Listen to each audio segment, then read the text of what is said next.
ফালিয়ারতাকিবু ইনদা যালিকা রিহান হামরা, আগ্নেয়গিরি ফেটে পড়বে। মহামারীর পরে টানা কয়েকটা বছর ধরে সানাওয়াতুজ জালাজিল, ভূমিকম্পের বৎসর হবে। মহামারী শেষ হয়ে গেছে, ক্রমশ পৃথিবীতে ভূমিকম্প বেড়ে গেছে। তুরস্কে ভয়াবহ ভূমিকম্প হয়েছে, থাইল্যান্ডে হয়েছে, মায়ানমারে হয়েছে, আফগানিস্তানে হয়েছে। আমার দেশে 5.7 মাত্রার ভূমিকম্প হয়েছে। সম্ভাবনা অনেক বড় কিছু হতে পারে। তবে হ্যাঁ, যদি আল্লাহর দিকে তাওবা করেন, সম্ভাবনা সব বন্ধ হয়ে যাবে। অচিরেই যিনি আমার দেশকে হেফাজত করবেন তিনি কে? তবে আজকের মাহফিলে আমি বলি, ভারতের জন্য একটা দুঃসংবাদ দিতে চাই। আপনারা পত্র পত্রিকায় আমগো দেশের অনেক দুঃসংবাদ শোনেন। ভারতের জন্য দুঃসংবাদ হচ্ছে, ভারতের টেকটনিক প্লেটের যে অবস্থা, হিমালয়ের সৃষ্টি যেখান থেকে, সেখানের টেকটনিক প্লেটের যে অবস্থা, ভারত বিভক্ত হয়ে 2 টুকরা হয়ে যাবে। 2 টুকরা। না না না, হ্যাঁ, ওখানে আমার কত মুসলমান ভাইরা আছে। এটা এমনি হবে না মে ভাই, এটা কেন হবে একটু চিন্তা করেন। আজকে আমরা দেখেছি একটা মেডিকেলের 3টা ছাত্র নামাজের জন্য দাঁড়িয়েছে, ওদেরকে কানে ধরে উঠিয়েছে, বসিয়েছে। পুরা রাষ্ট্র তাদের ব্যাপারে মাথা চারা দিয়ে উঠে, সেখানে সংখ্যালঘু মুসলমানদেরকে এতটা জুলুম নির্যাতন করা হয়েছে, কান ধরে উঠানো হয়েছে, বসানো হয়েছে, এবং মুসলমানদেরকে বলা হয়েছে বল জয় শ্রীরাম। এবং একজন আলেমকে দেখলাম, স্কুল শিক্ষককে দেখলাম টেনে হিচড়ে তাকে জয় শ্রীরাম বলা হচ্ছে। এই জমিনটা আমাদের, আমরা 800 বছর এই জমিন শাসন করেছি। 1-2 বছর না, 800 বছর আমরা শাসন করছি। ইখতিয়ার উদ্দিন মোহাম্মদ বখতিয়ার খিলজি 17 জন নিয়ে বিজয় ছিনিয়ে আনছে। মুসলমানদের কোন বিজয় সংখ্যা দিয়ে আসে নাই, আগামীর বিজয় সংখ্যা দিয়ে আসবে না। আল্লাহর একদিকে মার শুরু হবে, অন্যদিকে বিজয় শুরু হবে। ঠিক কিনা বলে? এই জন্য এই তো মাশাআল্লাহ সম্রাট বাবরের কথা বলে ফেলছি। মুসলমান হিম্মত হারায়েন না। সামনের পৃথিবী আমাদের পৃথিবী, ইনশাল্লাহ পড়ে। এই যে আযাব যেগুলো দেখতেছেন, আযাবের মহড়া, এটা শুধু এক জায়গায় না, সব জায়গায় ছড়ায় পড়তেছে। আযাবের মহড়া বাড়তেছে কেন? কারণ আমরা এখনো ফিলিস্তিনের জন্য কান্দি না, এখনো আমাদের সুদানের জন্য কান্না আসে না, 2 কোটি মুসলমানের কথা এখনো আমরা মনে করি না। আমার গুজরাটে মুসলমানদের হালত সম্পর্কে আমাদের কোনো মায়া নাই, কোনো মহব্বত নেই। কাশ্মীরে মুসলমানদের কথা আমরা ভুলে গেছি। জায়গায় জায়গায় ভারতের বিভিন্ন প্রান্তে মুসলমানদেরকে জয় শ্রীরাম বলতে বাধ্য করা হচ্ছে। মা বোনদেরকে টেনে হিচড়ে তারা বিভিন্নভাবে অনৈতিক কর্ম করতে বাধ্য করতেছে। মুসলমান মেয়েদেরকে ফুসলায় ফাসলায় ধ্বংসের দিকে নিয়ে যাচ্ছে। এই জন্য তাদের দিকে আযাব আসতেছে। আমি বলবো, কালেমা ছাড়া, ঈমান ছাড়া আগামী দিনে বাঁচার কোনো উপায়। আযাব আসবে, ভূমিকম্প, জালজালা, খসফান ওয়া মাসখা,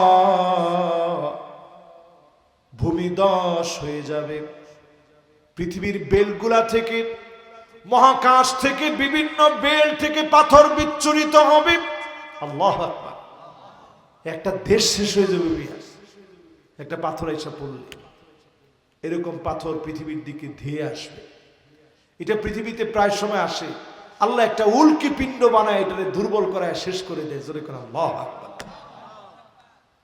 প্রিয় ভাইরা, যতজন আমার সামনে বসা আছে, উপর থেকে নানান কিছু পড়ে মানুষ মারা যাবে, ছেলে মেয়ে হয়ে যাবে, মেয়ে ছেলে হয়ে যাবে।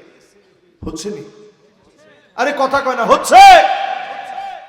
এই জন্য আযাব থেকে বাঁচার জন্য দিনের পথে থাকতে হবে, রাজি আছেন? জমিনে দিন কায়েমের সিদ্ধান্ত নিতে হবে, রাজি আছেন? কারা কারা রাজি? দুটি হাত টান টান করে উঠান। লিল্লাহে তাকবীর। এবার আদনা সদীকহু, বন্ধুরে বড় আপন মনে করবে। আওয়াজ করে বলেন, বন্ধুরে কি মনে করবে? অধিকাংশ যুবক এটা শুনলে একটু আমার উপরে বেজার হবে, অনেকে উঠে চলে যেতে পারে। যুবকরা তোমরা রাগ করো না। অধিকাংশ যুবক একটু চিন্তা করবা, সিগারেট খাওয়া শুরু হয় সর্বপ্রথম বন্ধুদের পাল্লায় পড়ে। আরে একটা টান দি, কোনো অসুবিধা দে, মানে এত পিসাবি করিস না, দে, কিছু হইব না। কয় টান? এই এক টান এক সময় হয়ে যায় সুখ টান। এরপরে শুধু এক টানে থামে না, সুখ টানেও থামে না, এখান থেকে চলে যায় গাজার দিকে। আরে কথা কয় না? ওই বন্ধুদের পাল্লায় চলতে থাকলে কিশোর গ্যাং আস্তে আস্তে গাজার আস্তে আস্তে আস্তে আস্তে গাজার সাপ্লাই শুরু হয়। গাজায় যখন থামে না তখন যায় না না না ইয়াবা। কি কি মাশাআল্লাহ, দেখছেন মুরব্বীরা পর্যন্ত কয় হুজুর ইয়াবা যেটা এটাই বাবা। কই গেছি আমরা? কোন এই জমিন শেষ হয়েছে কেন? এই জন্য শেষ হয়েছে। চিন্তা করেন, বাংলাদেশে এখন সব দিকে নেশা ঢুকে গেছে, ঠিক নি? ঠিক নি? এরপরে হেরোইন, পেথিডিন, আফিম, মেরিজুয়ানা, এলএসডি, কত রকমের নেশা। মানুষ জেনার দিকে যায় এই বন্ধুদের পাল্লায় পড়ে। ঠিক একটু জোরে কর। ও যুবক, ফ্রি ফায়ার, পাবজি, যত রকমের গেমিং আছে, পড়া নষ্ট করা কারবার আছে, সব মানুষ বন্ধুদের পাল্লায় পড়ে করে। এজন্য তোমার বন্ধু সেই লোকটা হবে যেই ছেলেটা নামাজ পড়ে, জমিনে দিন কায়েম করতে চায়, আল্লাহর কোরআন অধ্যয়ন করে, নবীর হাদিস পড়ে, ইসলামী সাহিত্য পড়ে, জমিনে দিন কায়েমের জন্য সময় দেয়। ঠিক কিনা বলে? ওই গাঁজাখোর যেন তোমার বন্ধু না হয়। তোমার বন্ধু হবে সে যে তোমার নামাজের দিকে নিয়ে যাবে, ফজরের সময় তোমার বাড়িতে এসে তোমার উঠায় নামাজে নিবে। ঠিক নি? ঠিক নি? এরপরে প্রিয় ভাইরা আমার, কয় নাম্বার? মাশাআল্লাহ, কত? 8 পড়বে না? এবার 8 নাম্বারটা শুনেন। 8 নম্বরে প্রিয় ভাইরা আমার, নবী আলাইহিস সালাম ১৫০০ বছর আগে জানায় গেলেন, আকসা আবাহু, বাপ বড় পর হয়ে যাবে,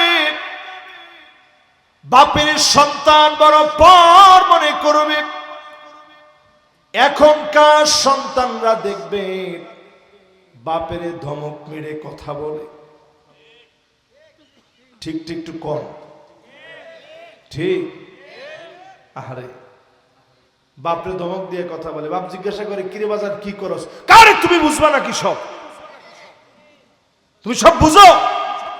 এটা আধুনিক যুগ, এটা জেনজিদের যুগ, তুমি কি বুঝবা? বাপ তখন কিছু বলে না, মাঝে মাঝে একটু আকাশের দিকে তাকায় বলে যে আল্লাহ, আসলে আমি কিছু বুঝি নাই। এই যে বাবা আকাশের দিকে তাকাইছে আর বলছে আল্লাহ, আসলে মনে আমি কিছু বুঝি নাই। আল্লাহ এতেই বড় বেজার হয়ে যায়। এজন্য বাপের কষ্ট দিও না। অক্সফোর্ড থেকে বড় ডিগ্রি নিয়ে আসবা তুমি, ক্যামব্রিয়ান বিশ্ববিদ্যালয় থেকে বড় পড়াশোনা করে ডিগ্রি নিয়ে আসবা। বাপ যদি বেজার হয়ে যায়, অনেক বড় ডিগ্রি থাকবে, চাকরিও হয়তো হবে, জীবনের কোন না কোন জায়গায় তুমি বেঁচে যাবা, বিপদে পড়ে যাবা। ও যুবক, তুমি বাপের সঙ্গে সুন্দর আচরণ করো, বাপকে সম্মান দিয়ে কথা বলো। অল্প মেধা দিয়ে তোমাকে যিনি কবুল করে নেবেন তিনি কে? আমরা যখন আজহারে পড়ছি আমরা খুব মেধাবী, এটা আমি কখনো বলবো না। আমাদের চিঠি অনেক ভালো মেধাবী ছিল, বহু মেধাবীদের ভিড়ে। আমার অনেকেই জিজ্ঞাসা করতো যে দেশে গিয়ে কি করবি। আমি এক কথায় বলতাম যে আল্লাহ যদি আমারে খাওয়ায়া খুশি থাকে আমি খুশি, আর যদি আল্লাহ না খাওয়া খুশি থাকে আমার খুশি। খুশি থাকতেই হবে, এটা ছাড়া আমার কোনো লাইন নেই, এটা ছাড়া আমার কোনো গতি নেই। আল্লাহর সিদ্ধান্তে বান্দার খুশি থাকা লাগবে। জোরে করে আল্লাহু আকবার। আজকের এই মাহফিলে বলি, ও যুবক, তোমার মা বাপ যদি হায়াতে থাকে, এই মাহফিলে যদি বাপ বসা থাকে, মা যদি বাড়িতে থাকে, মাহফিল স্প্যান্ডেলে মহিলাদের জায়গায় থাকে, মায়ের কাছে গিয়ে মাফ চেয়ে নিবা, বাপের কাছে মাফ চেয়ে নিবা।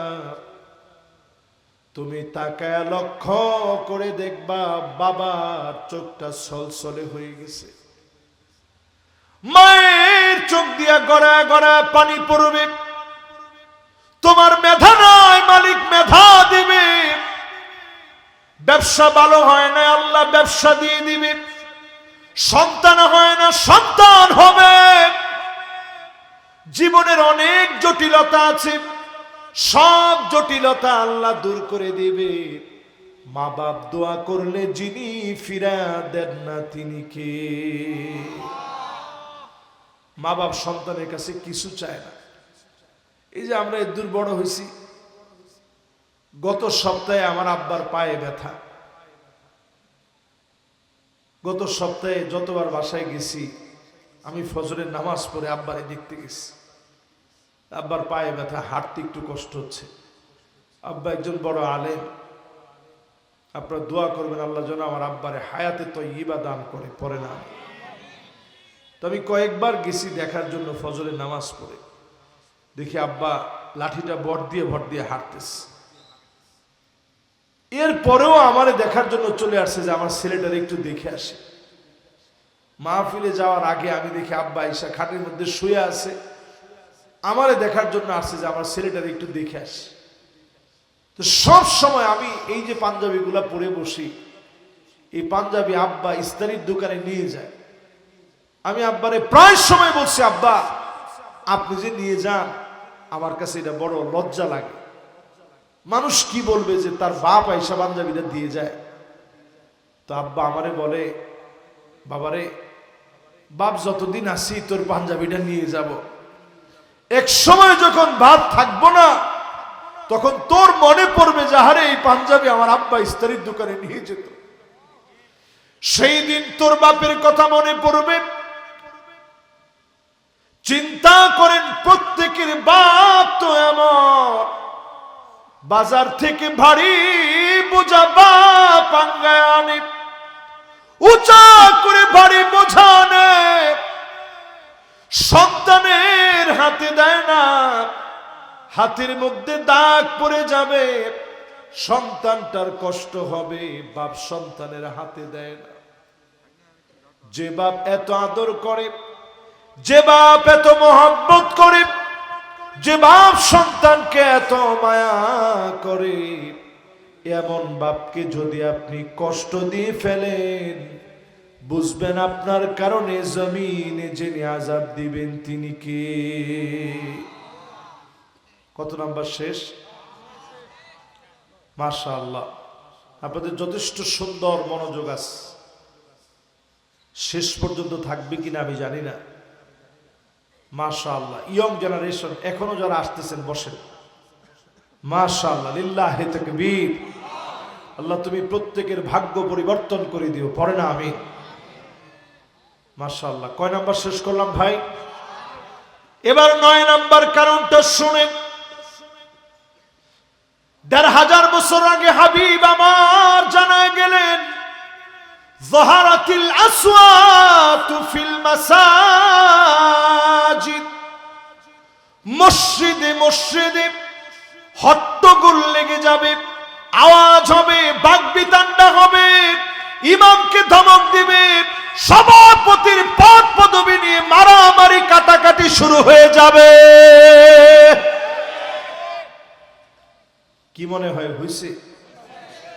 জোরে কোন হইছে? আমার তো মনে হয় এটা পুরাপুরি এখন আমাদের চোখের সামনে। হ্যাঁ, শুরু হচ্ছে না? শুরু হচ্ছে মানে এই যে একজন কইছে যে হুজুর 3 সপ্তাহ আগে হইছে, একজন কইছে হুজুর পরশু দিনও হইছে। থাক, মসজিদের নাম না বলি। ইমাম সাহেব তো আপনারা পাইছেন, অনেক আয়সা বলে এই ইমাম সাহেব বয়স কত, এরকম বড় বড় চোখ করে। ইমাম সাহেব ডরে ভয়ে কয় যে হুজুর মুরব্বী, আমার বয়স তো 30 বছর। আমার বয়স 72 বছর। এরপরও আলহামদুলিল্লাহ আপনার আগে রুকু সেজদা সব দিতে পারে, খালি দেই না যে কি না কি হয়, এই জন্য দেই না। আপনি তো বুঝেন নাই, ইমামের আগে যে লোকটা মাথা উঠায়, নবীজি বলেন তার চেহারা গাধার মতো হয়ে যেত। আমা ইয়াকশাল্লাযী আইয়ারফা রাসাহু ক্বাবলা ইমাম, ইমামের আগে যে মাথাটা উঠায়, আইয়ুহাউওয়ালাল্লাহু রাসাহু রাসাল হিমার, তার চেহারা গাধার মতো হয়ে যেত। শুধুমাত্র নবীর উম্মত দেখে আল্লাহ চেহারার বিকৃতি ঘটায় নাই, তাহলে একদিকে বেয়াদবি করে বের হতেন, অন্যদিকে চেহারা নিয়ে যেতে পারতেন না, গাধা বানায় দিত আল্লাহ। ঠিক ঠিক, একটু জোরে কর। বগুড়ার সলপল তখন দেখলে আপনি গাধা যায়, দেখ দেখ দেখ দেখ, তখন ইজ্জত থাকতো না, যাইতো। আল্লাহ তা করে নাই, ডাইরেক্ট শরম আল্লাহ দেন না। 9 নম্বরের পরে 10 নম্বর শুনে, হাবিব আমার 1500 বছর আগে জানা গেলেন সাদুল কবিলা ফাসিকুহু, এলাকায় এলাকায় ফাসিক নেতা হয়ে যাবে, ফাসিকদের নেতৃত্ব অলিতে গলিতে চলবে। আমার তো মনে হয় ছোট পোলামান যেভাবে ঠিক বলছে, এবার সবাই মিলা বলেন তো ঠিক নেই? ফাসিককে যে লোকটা প্রকাশ্যে বলবে শরিয়ার আইন আমি বুঝি না, জেনে রাখেন ওই লোকটা ফাসিক। ঠিক নি? ঠিক নি? তো নবীজির হাদিসের সাথে মিল আসেনি? আসেনি? 10 নাম্বার শেষ আমাদের, এবার 11 নাম্বারটা শোনেন। নবী আলাইহিস সালাম বলেন জাঈমুল কওম, বড় বড় নেতা যারা হবে, আরযালুহুম, বড় বড় নেতাগুলো হবে সবচেয়ে বড় বড় দুশ্চরিত্র আর লম্পট। ঠিক তো সবাই কয় না? আরো জোরে। এখন বড় বড় নেতা যদি চরিত্র না থাকে, আল্লাহর কাছে ধরা খেয়ে যাবে। এটা কেমন নেতা? আপনারা যে স্লোগান দেন, নেতা তোমার ভয় নাই, কিছুদিন পরে শুনি নমিনেশন নাই। এখন স্লোগান পাল্টাই গেছে, নেতা তোর দরকার নাই, রাজপথে আর আমি নাই। ঠিক নি? ঠিক নি? কিসের পিছনে দৌড়ান মুসলমান? আপনি যদি নেতা মানতেই হয়, আমি কোন দলের এজেন্ডা বাস্তবায়নের জন্য এখানে বসিনি, আমি আল্লাহর কোরআনের কথা বলার জন্য বসি। যদি নেতা মানতে হয়, ওই লোকটা আপনার নেতা হবে। হুব্বুন নাস, যে লোকটার জন্য গোপনে গোপনে লোকেরা দোয়া করবে যে আল্লাহ তুমি হায়াত দারাজ করে দিও। আর আমাদের দেশে আমরা নেতা পাইছি এমন, ডান দিক দিয়ে নেতা হেঁটে গেলে কর্মী বাম দিক দিয়ে পলায়, যারা বলে আল্লাহ যদি এবার বেঁচে যায় 50 টাকা মসজিদে দেব। ঠিক নি? ঠিক নি? কি জবাব দিবেন আল্লাহর কাছে? নেতা হবে তো এমন হুব্বু তাআল্লুমিল কুরআনি ওয়া তিলাওয়াতিহি ওয়া তাদাব্বুরিহি ওয়া তাদবিকিহি। নেতা হবে তিনি যিনি কোরআন পড়বে, কোরআন বুঝবে, কোরআন মানবে, কোরআন শিখবে, কোরআন শিখাবে, কোরআন শিখানোর প্রচেষ্টা চালাবে। এই কোরআনকে জাতির জন্য সংবিধান বানানোর জন্য প্রচেষ্টা করবে, তিনি হবে আমাদের নেতা। আর নেতা যদি নিজেই বলে কোরআন দিয়ে চলবে না, তিনজনে মানে না, ধরবে না কি সবাই? সবাই এখনো সবাই উনি একলা দায়িত্ব নিছে, হুজুর আমি সবাই মানি না। আপনি একলা কেমনে সবাই হইলেন? একটু কন, আমরা এখনো কি কোরআনের পক্ষে আসছি? আরে কথা কয় না, আসছি। সামনের দিন আল্লাহ ঘাড় মটকায় ফেলবে। কি কি আযাব আসতেছে খালি একটু মিলায় দেখেন। সময় নাই মুসলমান, হয় সোজা হবেন নাইলে মার খাবেন। আমরা মারা লাগবে না, মায়ের কই থেকে? আরে আল্লাহ, চিন্তা করেন ইথিওপিয়ার মতো দেশে একটা আগ্নেয়গিরি ফেটে গিয়ে 14 কিলোমিটার পর্যন্ত ছাই উঠে গেছে। জোরে করে আল্লাহু আকবার। আল্লাহর মায়ের কিরকম, কি কি মায়ের, এই একটু পরে আসতেছে। এ আর 10টা মিনিট এই যেরকম জিম ধরে বসে রয়েছেন এরকম বসে থাকবেন। এই 10টা মিনিট আপনারা আসেন তো ইনশাআল্লাহ?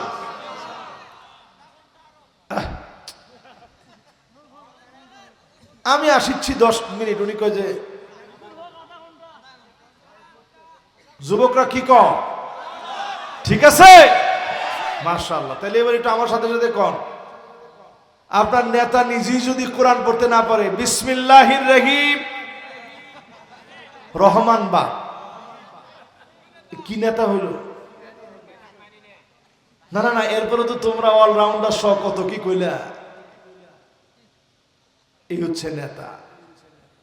উনি কোরআনের পক্ষে কেমনে থাকবে? বাংলাদেশের মানুষ সব পারে। এই যে আজকে যার বাড়িতে আমরা খাওয়া দাওয়া করলাম, কুয়েত প্রবাসী, সে আপনি গিয়ে জিজ্ঞাসা করেন দেখবেন অনর্গল আরবি জানতেছে। কেমনে শিখছে? মাশাআল্লাহ মাশাআল্লাহ মাশাআল্লাহ, ভাত খাওয়ার গেলে শিখাই লাগে। আমি একজন মুরব্বীরে পাইলাম ওমানে গিয়ে, বয়স 55-60 হয়ে গেছে। আমি বললাম, মুরব্বী এই বয়সে আপনি কি কারণে ওমান আসলেন? কই যে হুজুর পেটের দায়ে আসছে। আমি বললাম, পেটের দায়ে আসছেন, আরবি শিখছেন কেমনি বুড়া বয়সে? কই হুজুর 2-1 দিন যখন পিঠা পাটা খাইছি তখন শিখছি। আমি কিছু পিঠা খাইলেন কেমনে? কই হুজুর যখন প্রথম আসিচ্ছি তখন হুজুর আমি তো আরবি টারবি জানি না, তো লোক আমারে বলতেছে আল্লাহ হাতিল জেলা। আমি কই জেলা কুমিল্লা।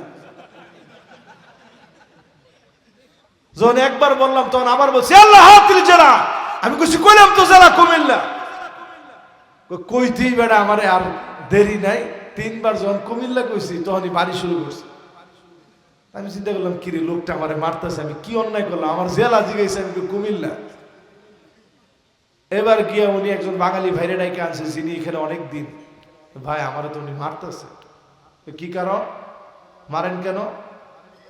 হেরে কইছি হাতিল জিলা, ডালউন মানে বালটি, আঞ্চলিক ভাষায় এটাকে বলে জিলা। হাতিল জিলা মানে বালতিটা দে। যে কইছে বালতি দে, কুমিল্লার লোক কয় জেলা কুমিল্লা। তো হুজুর এইরকম যখন 2-1 বার বিপদে পড়ছি, পরে আস্তে আস্তে আস্তে আস্তে আস্তে আস্তে আরবি শিখছি। যতজন এখানে বসা আছেন এখনো বলেন যে হুজুর কোরআন পড়তে পারি না, অন্তত কয়েকটা সূরা শুদ্ধ করেন, প্রত্যেক দিন 1 আয়াত হলেও আপনি পড়ার চেষ্টা করেন। এই কোরআন আসছে মানুষের মাথার চুলের গোড়া থেকে নিয়ে পায়ের তালু পর্যন্ত, পার্লামেন্ট পর্যন্ত পরিশুদ্ধ করার জন্য। আমরা সব বুঝি কিন্তু কোরআনের দিকে আসি না। 54টা বছর এ জাতির স্বাধীনতার স্বপ্ন দেখে দেখে শেষ হয়ে গেছে। 54 বছরে সব দেখা শেষ। সামনে আজ উঠবে আল কোরআনের বাংলাদেশ।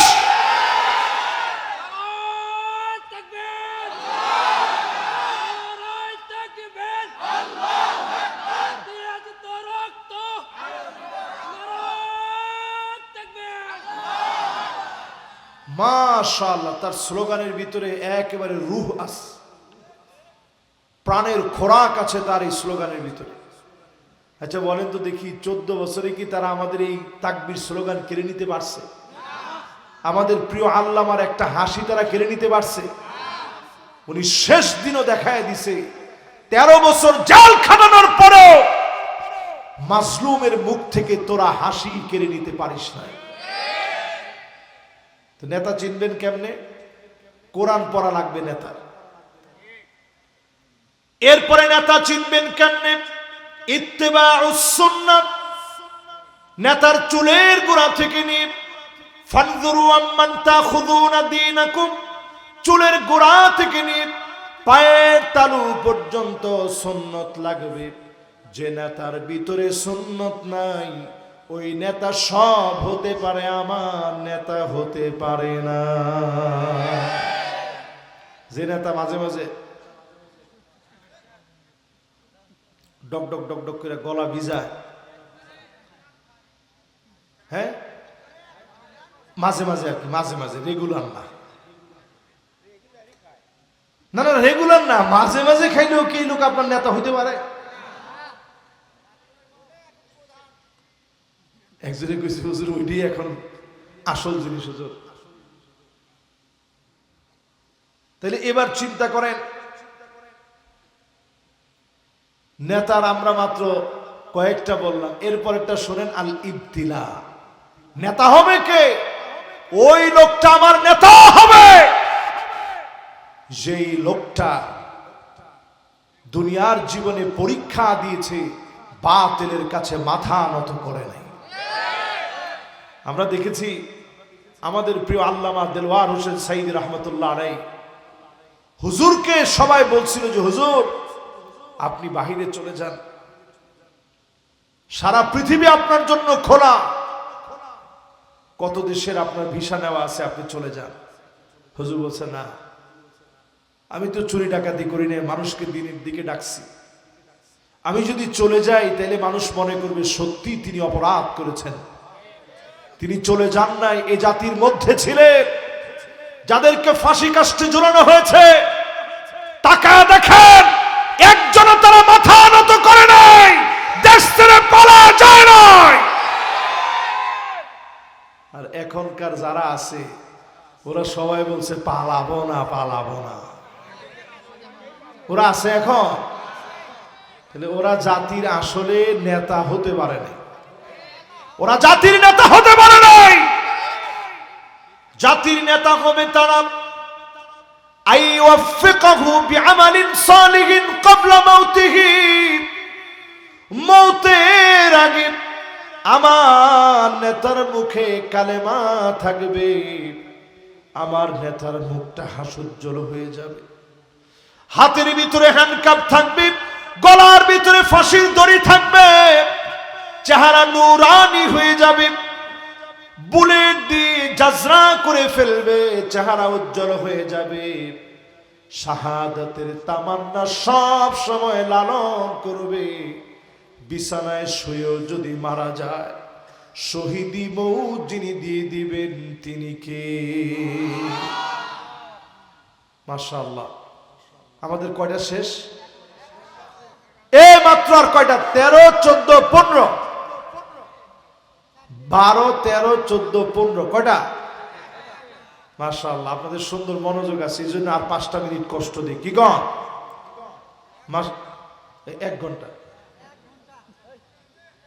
একটু আগে আমি কইলাম 10 মিনিট, আপনারা কইছেন আধা ঘন্টা, অলরেডি 20 মিনিট হয়ে গেছে। আচ্ছা ঠিক আছে, তাহলে একটু শুনেন, আসেন তো ইনশাল্লাহ। আর 1 ঘন্টা পারবো না বাহে, একবারে শেষ দিকে আসি। আচ্ছা এটা শুনতে থাকি দেখি কতক্ষণ লাগে, ঠিক আছে তো ইনশাল্লাহ? ইনশাল্লাহ। অনেক দূরে দূরে যাবে অনেকে, দেখেন সবাই বসে বসে শুনতেছে। আমি আপনাদের কাছে ঋণী বড়, এই যে আপনারা শুনতেছেন। আল্লাহর কাছে বলি, আল্লাহ ভিক্ষুকদের কাছ থেকে আযাবগুলো উঠায় নাও, আল্লাহ আমাদের মতো মিসকিনদের কাছ থেকে আযাবগুলো উঠায় নাও, আমিন। প্রিয় ভাইয়েরা আমার, এর পরের নাম্বারটা কত? 12 নম্বরে উকরিমার রাজুল মাখাফাতা শাররিহি। এমন অবস্থা হবে, নেতারে মানুষ সম্মান করবে মন থেকে না, শুধুমাত্র তার গুন্ডামি থেকে বাঁচার জন্য, চাঁদাবাজি থেকে বাঁচার জন্য সম্মান করবে। এমন নেতা সারা বাংলাদেশে থাকলেও বগুড়ায় না। কি কোন আছে? ওনার একটা অস্ত্র আছে, এই জন্য মানুষ ভয় পায়। এই যে দেখছেন, আসলে ওয়াজ এখনই কিন্তু শেষ করা দরকার ছিল। এই যে এতক্ষণ পরে আমি দেখছি এই যে দুইজন, একজন, তিনজন উঠছে। মাশাআল্লাহ। এবার একটু মনোযোগ দেন আপনারা, বাকিরা যারা আছেন, লিল্লাহে তাকবীর। না না না, সব মাশাআল্লাহ এক পার্টি, এখানে কোনো দ্বিতীয় কোনো পার্টি নেই। মাশাআল্লাহ। এই তো আবার কয়জন এসে গেছে, মাশাআল্লাহ। আসেন তাড়াতাড়ি, মাশাআল্লাহ। এই যে এরা আসাতে আবার ঠিক আছে, তো চাপ পড়ে গেছে আর কি একটু। এবার একটু আপনারা আমার সাথে সাথে বলেন তো দেখি, এরকম নেতা এখন আছে না নাই, যাদেরকে শুধুমাত্র ভয়ের কারণে মানুষ সম্মান করে, আর পিছনে গেলেই কয় আল্লাহ তুমি দেখো না এত মানুষের কপালে ঠাডা পড়ে, ও ঠাডা কেন ফালাও না? এরকম আছে না? আপনি কবরে ঘুমায়া যাবেন, মানুষ কবরের সামনে যাবে, ডাক দিয়ে বলবে আল্লাহ লোকটা বড় ভালো মানুষ ছিল। আপনি যখন এই কথা বলবেন, আমার আল্লাহ বলবে আনতুম শুহাদাউল্লাহি ফিল্লাহ, ও দুনিয়ার লোকেরা তোরা তো আমার সাক্ষী। আপনি লোকটারে ভালো বললেন, হতে পারে কবরটাকে যিনি বড় বানায়া জান্নাতের নিয়ামত দিয়ে দিবেন তিনি কি? আর অনেকে কবরে যাওয়ার পরে মানুষে কয় কিরে তোর খবর কি, কবরে লাডি কিরকম কিরকম দেখছস, সাইজ কেমন? আহারে কবরের উপরেও ঘুমুর ঘুমুর আওয়াজ হয়, মনের কষ্টে কয় আর কি। এই যে যারা মানুষের সাথে এরকম দুরাচার করে কবরে যায়, কবর কি সাথ দিবে আপনার কাছে মনে হয়? সাদ বিন মুআয নামক সাহাবী 30 বছর বয়সে কালেমা পড়ে মুসলমান হলেন। আওয়াজ করে বলেন কত বছর? উনি বাঁচছেন 36 বছর। তাহলে কালেমা পড়ার পরে কয়দিন বাঁচছে? এই মাত্র 6টা বছর বাঁচছে। যেদিন উনি মারা গেলেন, নবীজি নজর করে দেখে আল্লাহর আকাশের সবগুলা দুয়ার খোলা হয়ে গেছে, অজর ধারায় সাদ বিন নাজিল হয়ে যাচ্ছে। নবীজি দেখেন ইহতাজ্জা লাহু আরশুর রহমান, সাদ বিন মুআযের জন্য আরশে আজিমটা কেঁপে কেঁপে উঠেছে। নবীজির মনটা বড় নরম হয়ে গেছে। আল্লাহর নবী এত তাড়াহুড়া করে সাদ বিন মুআযের বাড়ির দিকে যায়, সাহাবীরা পিছনে পিছনে হেঁটে পারে না, জুতার ফিতাগুলো ছিঁড়ে যায়। ওগো নবীজি এত তাড়াতাড়ি কেন যান? এই জন্য যাচ্ছি, আমার কাছে মনে হচ্ছে আমার সাদরে গোসল দেওয়ার জন্য আল্লাহ পাক আল্লাহর কাছ থেকে ফেরেশতা পাঠায় দিয়েছে। আমি চাই আমি গিয়ে নিজ হাতে গোসল দিব, এই জন্য তাড়াতাড়ি যাচ্ছি। নবীজি তাড়াতাড়ি গিয়ে গোসল দিচ্ছেন, কাফনের কাপড় পরায় নবীজি নিজে জানাজার নামাজ পড়াবেন। নবীজি খুব আস্তে আস্তে হাঁটতেছে। সাহাবায়ে কেরাম বলতেছে নবী এত আস্তে আস্তে কেন? বলতেছে 70,000 ফেরেশতা আমার সাদের জানাজার নামাজের মধ্যে চলে আসছে। সেই সাহাবীকে যখন নবীজি কবরে রাখলেন, বাপ যেমন সন্তান আগে মারা গেলে কবরের দিকে তাকায়া কান্দে, নবীজি বারবার সাদের কবরের দিকে তাকায়া কান্দে। নবীজির কান্নার পরে হঠাৎ করে নবীজি মুস্কি হাসে। সাহাবীদেরকে নবীজি বলে, আমার সাদের কবরটা দেখলাম ছোট হয়ে যাচ্ছে। আমি নবী চোখের পানিগুলা ছেড়ে দিলাম। আল্লাহর বড় দয়া লেগে গেল, মায়া লেগে গেল। সাদের কবরটা আমার মালিক বড় বানায় দিল।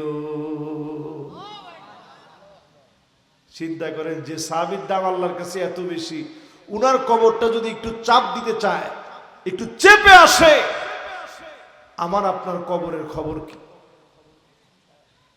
কি কবরের খবর কি? একটু চিন্তা করেন নিজেরা বসে বসে। এরপরে নবীজি আমাদেরকে জানান 13 নম্বরে অত্যন্ত গুরুত্বপূর্ণ। একজন ভাই যে প্রশ্ন করছেন, একেবারে প্রশ্নের আলোকে অত্যন্ত গুরুত্বপূর্ণ বিষয়, জাহারাতিল কাইনাতুল মাআজিফ। কত নম্বরে আসছি আমরা? জাহারাতিল কাইনাতুল মাআজিফ। চতুর্দিকে বাদ্যযন্ত্র বেড়ে যাবে, গান বাজনা বেড়ে যাবে, নায়িকা গায়িকা, একতারা দুতারা সেতারা হারমোনিয়াম পিয়ানো আউল বাউল ফাউল বেড়ে যাবে। ঠিক নি? ঠিক নি? বাংলাদেশে তারা অলরেডি বলছে, তারা নাকি 20 লক্ষ বাউল নিয়ে তারা নাকি আবুল সরকারের মুক্তির জন্য নাকি নামবে। একজনে বলছে ছিঁড়ে ফেলে দেওয়া হবে। তাহলে আপনি চিন্তা করেন, এই সমস্ত বাউলরা মিথ্যুক, এরা প্রতারক, এরা দিন সম্পর্কে কিচ্ছু জানে না।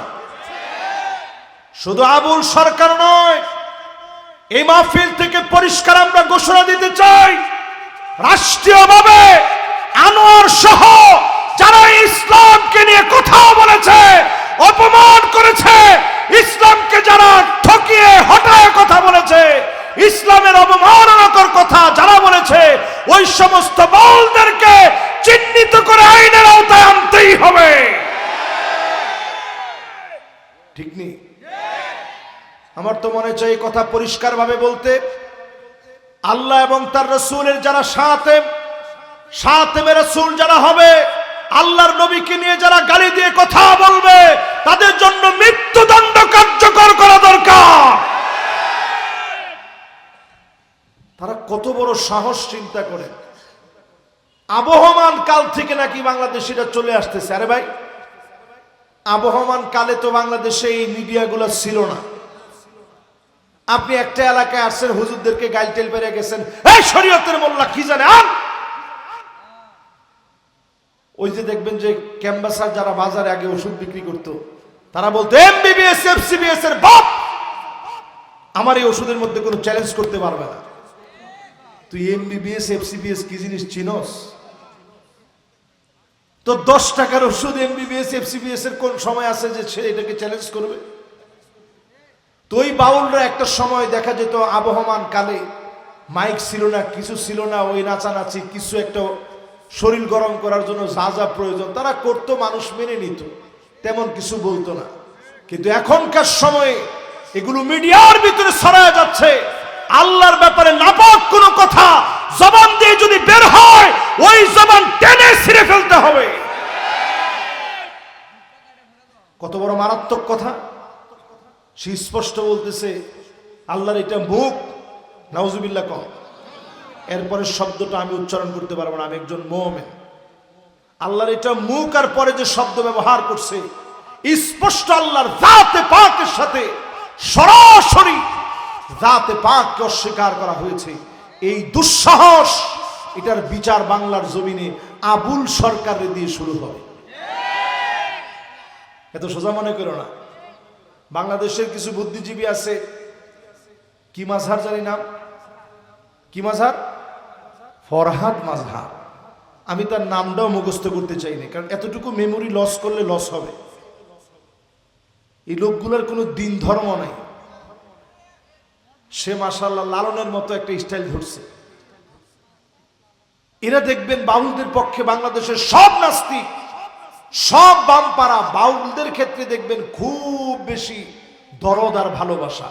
আজকেও দেখলাম একজন রাজনৈতিক দলের নেতা উনারে কোনো কিছু না জিজ্ঞাসা করলে উনি বলে। উনার কাজ হচ্ছে যে কোনো কিছু আগ বাড়ায় উনি ফতোয়া দেয়। উনারে কেউ জিজ্ঞাসা করে নাই যে শরিয়া আইন আপনি বিশ্বাস করেন কিনা, বলছে না না শরিয়া আইন দিয়ে তো আমরা। আপনি এটা কেউ প্রশ্ন করে নাই। বাউলদের ব্যাপারে আপনার কাছে কেউ ফতোয়া চায় নাই। আপনি যা জানেন না ওই ব্যাপারে আপনি ফতোয়া দিন না। এই জুলাই গণ অভ্যুত্থানে প্রত্যেক দলের একটা অবদান আছে, আছে না? উনি বলছেন না এটা আমাদের কিছু না। তো সব জায়গায় যে আপনি আকবারে ফতোয়া দেন, এখনো ফতোয়া দিয়ে আপনি ভুল করলেন। বাউলদের ব্যাপারে এদেশের মানুষের মনে এখন আর কোনো স্থান নাই। এরা কি বলে? এক বাউল বলতেছে ওই যে আনোয়ার নামের যে বেয়াকুব, সে বলতেছে আদম আলাইহিস সালাম লম্বাই ছিলেন এতটুক, উনার যৌনাঙ্গ ছিল এতটুক। নাউজুবিল্লাহ।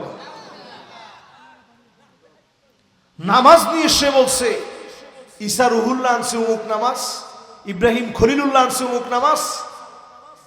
এরপরে হাবিজাবি যা লাগে বানায় জিরে একটা কথা আপনাদের কাছে বলে দিছে। বাউলরা দেখবেন অনেক সময় বলে যে এই যে দাড়ি মোল্লারা রাখে, কেন রাখে? কারণ এক একটা দাড়ির মধ্যে 70টা করে ফেরেশতা আছে। এই কথা কই পেলেন আপনি? কোন হাদিসের ভিতরে এই কথা নাই। হাদিসের ভিতরে আছে জুজ্জু শাওয়ারিব, মুসখাটো করো, ওয়াফুল লুহা, দাড়ি নিচের দিকে ছেড়ে দাও, খালিফুল মাজুস, মাজুসীদেরকে অনুসরণ করো না। বাউল একটার মুখেও দেখবেন দাড়ি নাই। ওইদিন আবুল সরকারের সঙ্গে যে লোকটা পালা গানে অংশগ্রহণ করছে, হ্যাঁ কয় আরে দাড়ি তো আবু জাহেলের ছিল, উদ্বার ছিল, সাইবার ছিল, মুগীরার ছিল। আমি বলবো শুধু আবুল সরকারের নয়, অনতিবিলম্বে ওই কুলাঙ্গারকে অনতিবিলম্বে অ্যারেস্ট করা লাগবে। প্রিয় ভাইরা আমার, এগুলো যখন বেড়ে যাবে একটার পর একটা আযাব এই দুনিয়ার দিকে আসবে। আসতেছে, আপনারা দেখতেছেন না? সিরিজ সিরিজ আযাব আসতেছে। ও আমার জাতি, আমি দরদ নিয়ে বলি, সামনের দিন বাংলাদেশের জন্য দুর্ভিক্ষ অপেক্ষা করতেছে যদি কোরআনের দিকে না আসেন। আপনি খাতা কলমে লিখে রাখেন, স্পষ্ট অক্ষরে আপনি কলিজার মধ্যে লিখে রাখেন। আজকের মাহফিল আপনি দিন তারিখ দিয়ে রাখেন 26শে নভেম্বর 2025। যদি হায়াতে আমি বেঁচে থাকি, আপনি বললেন যদি না শুধরায় এই জাতি, বড় ধরনের বিপদ অপেক্ষায় আছে। ঠিক নি? ঠিক নি? ঠিক নি? প্রিয় ভাইয়ারা আমার, এরপরে চলেন নবীজি পৃথিবীতে আসছে কোন উদ্দেশ্য নিয়ে? বুইসতু লিউকাসসিরাল মাযামির। নবীজি বলেন একতারা, দুতারা, সেতারা, হারমোনিয়াম, পিয়ানো এগুলো ভেঙে চুরমার করে দেওয়ার জন্য আমি নবী আসছি। নবীর উম্মতের সম্পর্ক হারমোনিয়াম, একতারা, দুতারা, সেতারা, পিয়ানোর সঙ্গে হতে পারে না। এবার এর পরেরটাই যাই, 14 নাম্বার। সময় একটু লম্বা হয়ে গেছে। মাশাআল্লাহ, আমার যুবকরা আসছে, আসেন, ওয়েলকাম। মাশাআল্লাহ, আহলান ওয়া সাহলান, মারহাবান মারহাবান বিকুম। মাশাআল্লাহ। দুইজন চিন্তা করছেন না এখন আর ওয়াজ শুনবার নয়। ঠিক আছে, যেমনি দাঁড়ায় আছো তোমরা দাঁড়ায় দাঁড়ায় শোনো, কোনো অসুবিধা নেই। তোমরা আমার সবচেয়ে আপন যুবকরা। এর পরেরটার নাম শরীবাতিল খামর, 14 নাম্বার। চতুর্দিকে মদ বেড়ে যাবে, নেশাজাত দ্রব্যাদি বেড়ে যাবে। বাংলাদেশে মাদক দ্রব্য নিয়ন্ত্রণ অধিদপ্তর আছে, এটা ডায়াবেটিসের মতো কাজ করে। যখন একটু ডায়াবেটিস বেড়ে যায় তখন মানুষ কয় যে না না না মিষ্টি মিষ্টি দিয়ে না, না পায়ের যত ভালো হোক, বগুড়ার দই হোক, কুমিল্লার রসমলাই হোক, ময়মনসিংহের মান্ডা হোক, দিন না থাক। এই মন্ডা টন্ডা পরে খাম, আজকে না। কটকটিও খাইতে পারবো না, থাক। কিন্তু কিছুদিন ওই যে মস্তানগড়ের কটকটি আছে না, থাক থাক দিন না। কিন্তু ঠিকই যখন ডায়াবেটিসটা একটু নিয়ন্ত্রণে আসে, থাক আজকে 2 পিস খাওয়া যাবে। বাংলাদেশের মাদকদ্রব্য নিয়ন্ত্রণ অধিদপ্তরের দশা হচ্ছে আমাদের দেশের রোগীদের মতো। এরা একসময় হঠাৎ করে ধরে, আবার মাঝে মাঝে খা। এই জন্য বাংলাদেশে যদি মাদকদ্রব্য একেবারে নির্মূল করতে হয়, আল্লাহর কোরআনের দিকে আসেন, এই জাতি মাদক মুক্ত হবে। বাস, এবার 14 নাম্বার শেষ, 15 নাম্বারটা বাকি আমার। ওয়ালুইনা আখিরু হাদিহিল উম্মাহ ওয়ালাহা, আগেকার উম্মতদেরকে গালি দেওয়া হবে, বড় বড় আলেমকে গালি দেওয়া হবে। বাংলাদেশে আমরা দেখেছি আলেমদেরকে কেউ কিছু না পারলে রাজাকার বলে গালি দিয়েছে, ঠিক নি ঠিক নি? এলাকার শেষে রাজাকার শব্দটাই কাল হয়ে গেছে। আর এখন নতুন করে শুরু হয়েছে মৌলবাদ, জঙ্গিবাদ। এই আবুল সরকারের ইস্যুটা নিয়ে স্লোগান দিছে দেখি কয়েকটা মহিলা আর কয়েকটা পুরুষ, ওলি আল্লাহর বাংলায় মৌলবাদের ঠাঁই নাই। তো মৌলবাদের ঠাঁই নাই, তুই আসলি কোত্থেকে? এই জন্য আজকে থেকে সোজা হয়ে চিন্তা করেন, যদি এখনো না শুধরান কি কি আযাব আসবে শোনেন।